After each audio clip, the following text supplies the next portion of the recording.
Assalamualaikum warahmatullahi wabarakatuh. Perkenalkan, nama saya Adrian Saputra Nugraha, NPM 221000135.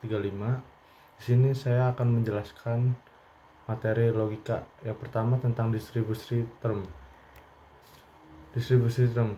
Term subjek dan predikat dikatakan tertebar atau terdistribusi apabila ia melingkupi seluruh denotasinya, dan disebut tidak tertebar apabila ia hanya menyebut sebagian denotasinya. Penyebaran term subjek dan predikat. Proposisi A, subjeknya tertebar, predikatnya tidak tertebar. Proposisi I, subjeknya tidak tertebar, predikatnya tidak tertebar. Proposisi E, subjeknya tertebar, predikatnya tertebar. Proposisi O, subjeknya tidak tertebar, predikatnya tertebar. Contoh distribusi menggunakan diagram Venn. Proposisi A. Pada diagram ini, denotasi subjek S dan denotasi P sama-sama terdistribusi. Contoh, semua tumbuhan adalah makhluk hidup. Proposisi A. Pada diagram ini, denotasi predikat P lebih luas daripada denotasi subjek S. Contoh, semua hakim adalah sarjana hukum. Proposisi I. Pada diagram ini, denotasi subjek atau S sebagian tercangkup dalam denotasi predikat atau P. Contoh, sebagian handphone adalah Android. Contoh distribusi menggunakan diagram Venn. Proposisi E. Pada diagram ini, denotasi subjek atau S dan denotasi predikat atau P tidak berkaitan secara keseluruhan. Contoh, semua pulpen adalah bukan berwarna hitam. Proposisi O. Pada diagram ini, denotasi subjek S tidak tercangkup dalam denotasi predikat P. Contoh, sebagian pohon tidak berbuah. Berikut adalah materi penjelasan tentang distribusi term. Baik, selanjutnya akan dilanjutkan dengan materi oposisi. Oposisi dalam logika kategoris merujuk pada hubungan antar pernyataan yang memiliki kategori subjek dan predikat yang sama. Konsep oposisi membantu kita memahami bagaimana pernyataan yang saling berlawanan dapat berkaitan satu sama lain. Salah satu cara untuk menggambarkan oposisi adalah dengan menggunakan tradisional square of opposition atau kotak tradisional oposisi. Jenis-jenis oposisi.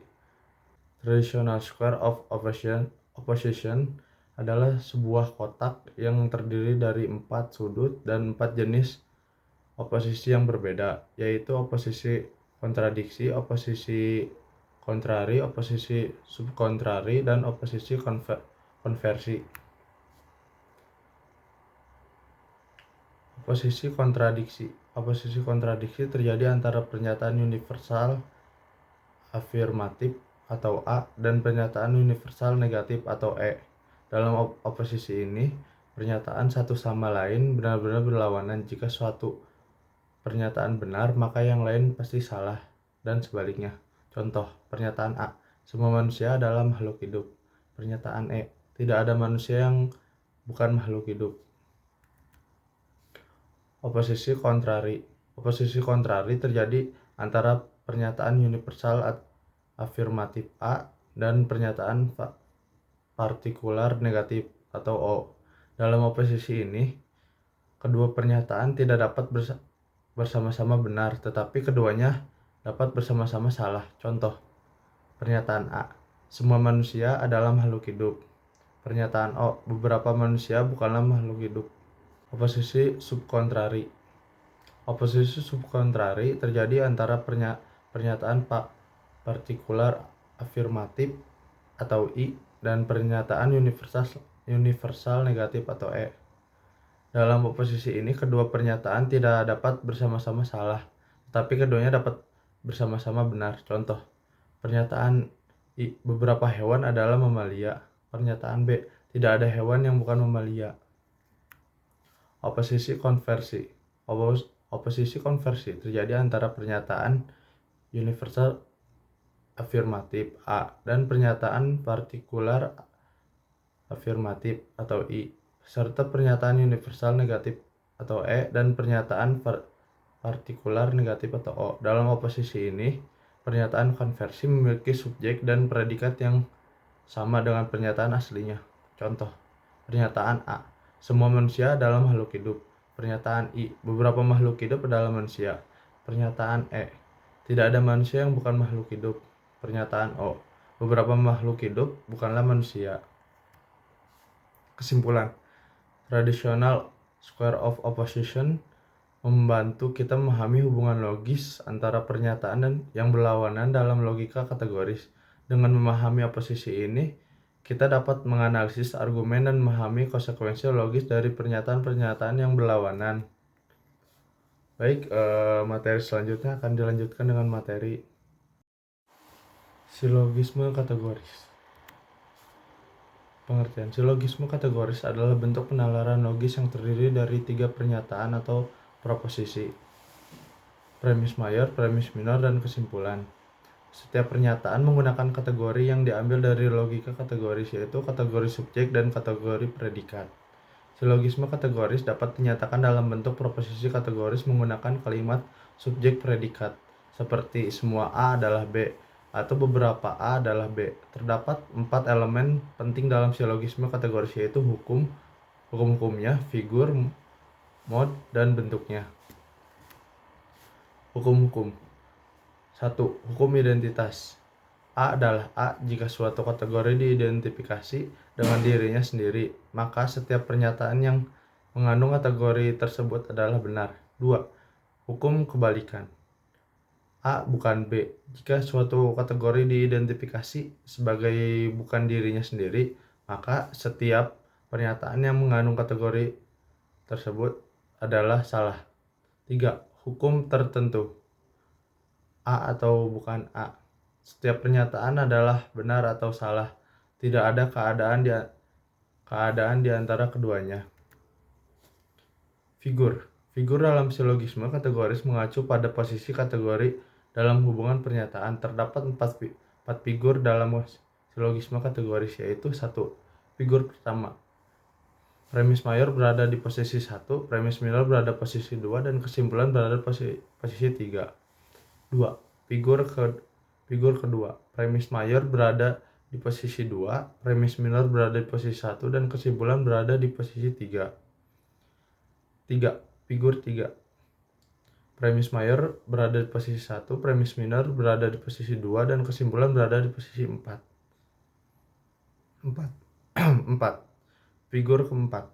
Premis mayor berada di posisi 2, premis minor berada di posisi 1, dan kesimpulan berada di posisi 4. Yang ketiga, mood. Mood dalam silogisme kategori mengacu pada kombinasi kategori yang digunakan dalam pernyataan. Terdapat 64 mod yang mungkin, tapi hanya 24 mod yang valid dalam silogisme kategoris. Mod ini digambarkan menggunakan huruf-huruf yang mewakili jenis kategori subjek dan predikat yang digunakan dalam pernyataan. Contoh, mod AAI menunjukkan bahwa premis mayor, premis minor, dan kesimpulan semuanya menggunakan kategori universal afirmatif A sebagai subjek dan predikat. Contoh dalam setiap figur. Contoh figur pertama. Premis mayor, semua A adalah B. Premis minornya, semua B adalah C. Jadi kesimpulannya, oleh karena itu semua A adalah C. Contoh, premis minor. Semua manusia adalah makhluk hidup. Lalu premis minornya, contoh, premis mayor, semua manusia adalah makhluk hidup. Premis minornya, semua makhluk hidup adalah organisme. Kesimpulan, oleh karena itu semua manusia adalah organisme. Figur kedua. Premis mayor, semua B adalah C. Premis minornya, tidak ada A yang B. Kesimpulan, oleh karena itu tidak ada A yang C. Contohnya, premis mayor, semua hewan adalah makhluk hidup. Premis minornya, tidak ada manusia yang hewan. Kesimpulannya, oleh karena itu tidak ada manusia yang makhluk hidup. Contoh figur ketiga, premis mayor. Beberapa A adalah B, premis minornya semua B adalah C. Kesimpulan, oleh karena itu beberapa A adalah C. Contohnya, premis mayor, beberapa orang adalah mahasiswa. Premis minornya semua mahasiswa adalah pelajar. Kesimpulan, oleh karena itu beberapa orang adalah pelajar. Figur keempat, premis mayor tidak ada B yang C. Premis minornya beberapa A adalah B. Kesimpulan, oleh karena itu beberapa A bukanlah C. Contohnya, premis mayor, tidak ada hewan yang tumbuhan. Premis minornya beberapa kucing adalah hewan. Kesimpulannya, oleh karena itu beberapa kucing bukanlah tumbuhan. Kesimpulan, demikianlah penjelasan mengenai silogisme kategoris, termasuk hukum-hukumnya, figur, mod, serta contoh-contoh dari setiap figur. Silogisme kategoris digunakan untuk membantu dalam penalaran logis dan analisis argumen yang berhubungan dengan proposisi kategoris.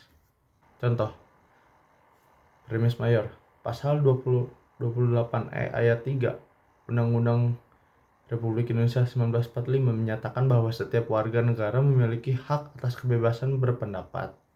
Premis minornya, seorang yang mengkritik pemerintah melalui media sosial adalah warga negara.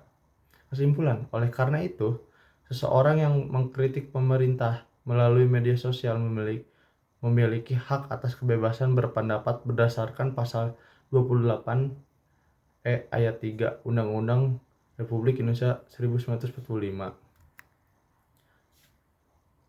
Penjelasan, premis mayor menyatakan ketentuan undang-undang yang relevan, yaitu pasal 28E ayat 3 Undang-Undang Republik Indonesia 1945 yang menjamin hak atas kebebasan berpendapat bagi setiap warga negara. Premis minor menyatakan bahwa seseorang yang mengkritik pemerintah melalui media sosial adalah warga negara. Dari kedua premis tersebut, kita dapat menyimpulkan bahwa seseorang yang mengkritik pemerintah melalui media sosial memiliki hak atas kebebasan berpendapat sesuai dengan ketentuan pasal 28E ayat 3 Undang-Undang Republik Indonesia tahun 1945. Mungkin sekian saja penjelasan tentang materi logika yang bisa saya sampaikan dari 4 materi tersebut. Terima kasih. Assalamualaikum warahmatullahi wabarakatuh.